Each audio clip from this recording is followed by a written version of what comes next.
यहाँ पर एक खास किस्म का हीरा ढूंढने के लिए आया था जो इन्हें एक जैगुआर की बहुत बड़ी पत्थर की मूर्ति की आंख के रूप में मिला। ये जैगुआर की मूर्ति इस जंगल की इस पूरी जगह की रक्षा करती है, लेकिन वैन ने उसकी आंख को, उस हीरे को निकाल दिया, जिसके बाद ये जंगल श्रापित हो गया और इस जंगल में जितने भी क्रीचर्स हैं वो सब के सब उसके अधीन हो गए, यानी कि वो उन सबको कंट्रोल करता है। गाइड इन चारों को बताता है कि एक दिन जब वैन सो रहा था तो मुझे मौका मिल गया, मैंने हीरे को चुरा लिया और अब वो हीरा मेरे पास है। इसके बाद वो हीरा इनको दे देता और कहता है कि तुम्हें इस हीरे को जैगुआर की आंख में लगाना होगा, तभी ये गेम खत्म होगी। हीरा लगाने के बाद तुम्हें बोलना होगा जुमांजी। दरअसल जैगुआर की आंख लगाने के लिए इन सब को एक एक करके सभी राउंड्स को पार करना होगा, तभी ये जैगुआर की आंख लगा सकते हैं। गाइड इन्हें एक नक्शा देता है और कहता है कि इसका हिस्सा एक और है जो तुम्हें इस राउंड में मिलेगा और जब तक तुम्हें वो हिस्सा नहीं मिलता तुम आगे नहीं बढ़ पाओगे, इस राउंड को पार नहीं कर पाओगे। गाइड यहाँ से चला जाता है और अब यहाँ पर वैन के बहुत सारे लोग इनके ऊपर हमला कर देते हैं। इस हमले में रूबी मारी जाती है, लेकिन उसके पास 3 लाइफ लाइन है, इसीलिए वो एक बार फिर से जिंदा हो जाती है। ये देखते हैं कि रूबी के हाथ में जो 3 लाइन्स थी उनमें से एक लाइन मिट चुकी है, शैली की भी एक लाइन मिट चुकी होती है। ये समझ जाते हैं कि इनके पास 3 मौके हैं, अगर इन्होंने 3 मौके खो दिए तो ये इस गेम में मारे जाएंगे। अभी सब के सब झरने से कूदकर वैन के लोगों से बच जाते हैं। रास्ते में स्पेंसर जो कि ब्रेवस्टोन है, साथ ही फ्रेड जो कि मोज है, इन दोनों के बीच में आर्गुमेंट्स हो जाते हैं और यहाँ पर फ्रेड यानी कि मोज ब्रेवस्टोन यानी कि स्पेंसर को ऊपर से नीचे धक्का दे देता है, जिससे उसकी मृत्यु हो जाती है। पर अगले पल वो ऊपर से दोबारा आ जाता है, यानी कि उसकी भी एक लाइफ लाइन अब खत्म हो चुकी है। ये सब फैसला करते हैं कि आपस में नहीं लड़ेंगे बल्कि एक दूसरे का साथ देंगे, क्योंकि इन्हें किसी भी कीमत पर इस गेम को खत्म करना है। ये सब के सब यहाँ से आगे बढ़ते हैं और एक गांव में पहुंचते हैं जहाँ पर मूज केक खा लेता है जो उसे नहीं खाना चाहिए था। वो उसकी कमजोरी है, केक खाने के बाद उसकी मृत्यु हो जाती है और मूज की भी एक लाइफ लाइन खत्म हो चुकी है। अभी इनके पास एक बच्चा आता है और कहता है वेलकम टू जुमांजी और इन सबको अपने साथ ले जाता है जहाँ पर एक लकड़ी का बॉक्स है। वो कहता है कि अगर तुमने आंखें झपकाई तो तुम मारे जाओगे। ये एक तरह की पहेली है जिसे इन्हें सुलझाना होगा। ब्रेवस्टोन उस बॉक्स के पास जाता है, उसके ढक्कन को खोलता है, अंदर से ब्लैक मांबा निकलता है जो कि बहुत ही जहरीला सांप है। मोस कहता है कि अगर इसने तुम्हें काट लिया तो 1 सेकंड में तुम्हारी मृत्यु हो जाएगी। इसके अंदर शायद वो नक्शे का दूसरा हिस्सा है जो हमें चाहिए, लेकिन इसके लिए हमें इससे नजर मिलानी होगी। अब सांप इनके ऊपर हमला कर देता है, लेकिन मोस उसके दांत निकाल देता है, क्योंकि अगर वो किसी को काटेगा भी तो किसी को जहर नहीं फैलेगा। और अभी उस बॉक्स के अंदर देखते हैं जिसमें एक कागज होता है। उस कागज को खोलने के बाद उसके अंदर हाथी की छोटी सी मूर्ति होती है। कागज में लिखा होता है कि जैसे तुम हाथी को देखो तो चढ़ाई करना शुरू कर देना।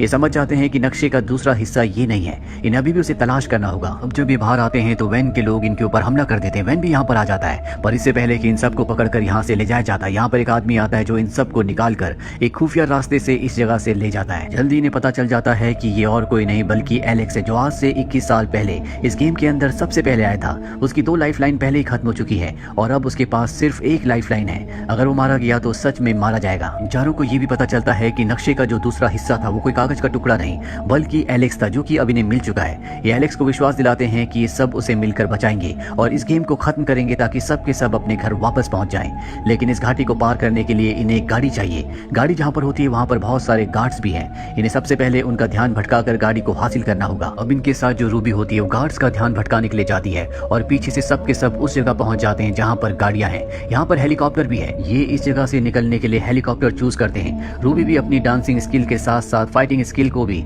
यूज करके उन गार्ड्स पर हमला करके हेलीकॉप्टर तक पहुंच जाती है। पर जब सब के सब हेलीकॉप्टर से यहाँ से निकल रहे होते हैं तो वैन के कुछ और गार्ड्स आ जाते हैं जो इनके हेलीकॉप्टर के ऊपर हमला करते हैं, जिससे इनका हेलीकॉप्टर क्रैश होकर एक घाटी, एक खाई में गिर जाता है। वहाँ पर बहुत सारे गेंडे होते हैं जो इनके हेलीकॉप्टर का पीछा करते हैं, जो जल्दी इनके हेलीकॉप्टर तक पहुंच जाएंगे।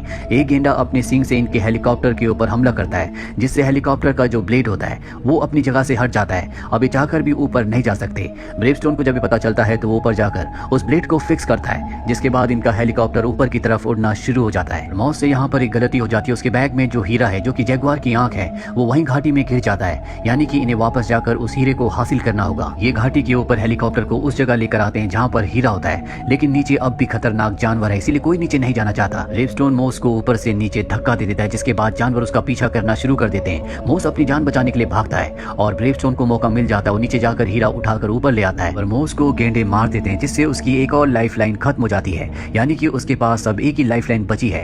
अब ये सब के सब घाटी पार करके ऊपर आ जाते हैं, जहाँ पर एलेक्स को एक मॉस्किटो काट लेता है। ये उसकी एक वीकनेस है, जैसे कि मॉस की केक थी जिसे खाकर उसकी मृत्यु यानी कि एक लाइफ लाइन खत्म हो गई थी, इसीलिए अब यहाँ पर एलेक्स भी मर रहा होता है। शैली जिसके पास अब भी 2 लाइफ लाइन है, वो अपनी एक लाइफ लाइन एलेक्स को दे देती है, जिससे उसकी जान बच जाती है। यहाँ पर जो ब्रेवस्टोन है वो मार्था को प्रपोज करता है। वो बताता है कि जब हम 7th स्टैंडर्ड में थे तब मैंने तुम्हें पहली बार देखा था और तब से मैं तुमसे प्यार करता हूँ। अब यहाँ पर मार्था भी उसे पसंद करने लगी है, क्योंकि वो असली दुनिया में एक बहुत ही डरपोक लड़का था, लेकिन इंटेलिजेंट था। पर यहाँ पर वो इंटेलिजेंट भी है और एक बहादुर इंसान भी, इसीलिए मार्था उसकी प्रपोजल को एक्सेप्ट एक्सेप्ट कर लेती है। अभी सब के सब फाइनल राउंड में पहुंच चुके हैं, जहां पर ये जैगुआर की बड़ी मूर्ति को देखते हैं जिस तक इन्हें पहुंचना है, पर उस जैगुआर की मूर्ति की रक्षा असली के जैगुआर कर रहे हैं। ब्रेवस्टोन तय करता है कि वो पेड़ों के ऊपर से जाएगा, पर वो गलती से पेड़ से नीचे गिर जाता है, जिसके बाद जैगुआर उसे मार देते हैं। उसकी भी एक लाइफलाइन खत्म हो जाती है, यानी कि अब उसके पास भी एक ही लाइफलाइन है। इसीलिए तय करते हैं कि ये अलग अलग रास्ते से जैगुआर की मूर्ति तक पहुंचेंगे। यहाँ पर मूस और शैली अलग रास्ते से दोनों एक साथ जाते हैं। रूबी यहाँ पर वैन के लोगों से फाइट कर रही होती है, क्योंकि वो इन्हें रोकने के लिए यहाँ पर पहुंच गए होते हैं, और ब्रेवस्टोन जो कि सीधे रास्ते से आगे बढ़ रहा होता है। एलेक्स यहाँ पर जैगुआर का ध्यान भटका रहा होता है ताकि वो किसी के ऊपर हमला ना करे।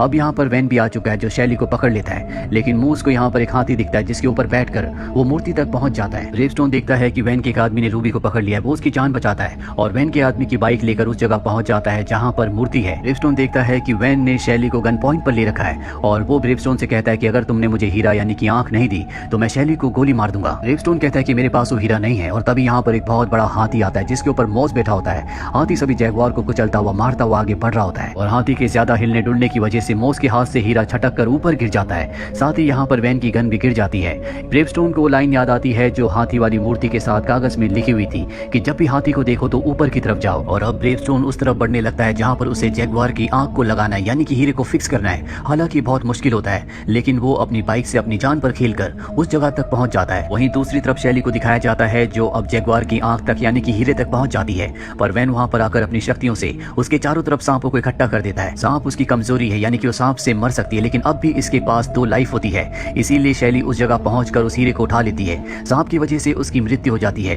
पर मृत्यु के बाद उसे एक और लाइफ मिलती है, जिसके बाद वो उस जगह पहुंच जाती है जहां पर ब्रेवस्टोन है। वो ऊपर से नीचे गिरते हुए ब्रेवस्टोन के हाथ में जैगुआर की आंख दे देती है। जैगुआर उस आंख को जैगुआर की आंख की जगह पर लगा देता है, लेकिन यहाँ पर कुछ भी नहीं बदलता, और तभी सबको याद आता है कि आंख लगाने के बाद इन सबको जुमांजी कहना है। अभी ये गेम खत्म होगी। अभी सब के सब एक साथ मिलकर जुमांजी कहते हैं, और जुमांजी कहते ही यहाँ पर जंगल पहले की तरह हरा भरा हो जाता है। साथ ही वैन भी यहाँ से गायब हो जाता है। भी यहाँ पर वो गाइड आता है जिसने इन्हें जैगुआर की आंख यानी कि हीरा दिया था। वो इन सब का शुक्रिया अदा करता और कहता है कि तुमने हमारे जंगल को यानी कि जुमांजी को श्राप मुक्त कर दिया। वो पहले की तरह हरा भरा हो गया। वो एक एक करके सबसे हाथ मिलाता है, और जैसे वो हाथ मिलाता है सब के सब वहीं वापस आ जाते हैं जहाँ से इन्होंने गेम शुरू की थी। लेकिन ये चारों ये देखकर हैरान होते हैं कि एलेक्स इनके साथ यहाँ पर नहीं आया। ये सब के सब यहाँ से निकल जाते हैं, और रास्ते में जब ये एलेक्स के घर के आगे से गुजरते हैं जिसे फ्रीक हाउस कहा जाता था, जो पूरी तरह से अबेंडन था, अब वो एक खूबसूरत घर होता है। और तभी एलेक्स अंदर से निकलता, वो बताता है कि जुमांजी गेम ने मुझे वापस मेरे वक्त में भेज दिया था, यानी कि 1996 में जब मैंने उस गेम को खेला था और उस गेम की दुनिया में चला गया था। उसके बाद मैंने शादी की, मैंने एक अच्छी जिंदगी जी। आज मेरा एक बेटा और एक बेटी है। मैंने अपनी बेटी का नाम शैली यानी कि बेथनी रखा है, क्योंकि बेथनी ने ही मुझे अपनी पावर अपनी लाइफ देकर जिंदा किया था। ये चारों के चारों जो पहले कभी अच्छे दोस्त नहीं हुआ करते थे, अभी सब के सब अच्छे दोस्त हैं। स्पेंसर जिसका गेम में नाम ब्रेवस्टोन था, उसका मार्था से यानी कि रूबी से अब रिलेशनशिप है। दोनों एक दूसरे से प्यार करते हैं, और अब ये उस गेम को भी तोड़ देते हैं जिस गेम की वजह से ये जुमांजी जंगल में पहुंच